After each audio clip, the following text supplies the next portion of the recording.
In other news, residents of Yallahs St. Thomas have grown frustrated over what they say is a delayed deadline for the completion of rehabilitation works at their health center.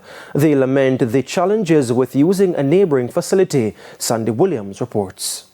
The plight of residents in Yallahs St. Thomas, their bone of contention, the absence of an operational clinic in their community. The closest facility is in Landui, a costly half-hour drive from Yallahs. It's not easy for me, and it's not easy for some of the people. You know, some of them can't find fare to come here. Sometimes all 3 weeks I don't see some of them, and when they do appear, I said, "What happened to you?" They said, "We can't find the fare to go to Landui."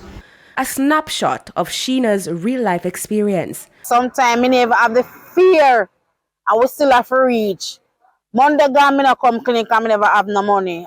The medical void has vexed the people, particularly vulnerable residents. As it was strain upon the elderly people within the Yallahs region to really come Landui, because Landui is sometimes so bad. Right? It's so bad for them to come up and really clean for some people who are sick and so forth. The Yallahs Health Center has been temporarily closed for rehabilitation. This as part of the government's effort to improve health infrastructure across St. Thomas to meet the growing demand in the parish. However, residents claim they were told the project would only take 6 months to be completed. We left here from around the 4th of November last year.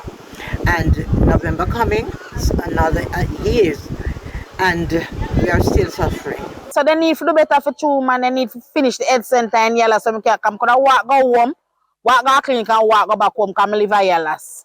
A Baptist. Easy 1, 2, 3. They need to do better for 2 months because they say 6 weeks. But I'm more assume 1 year now.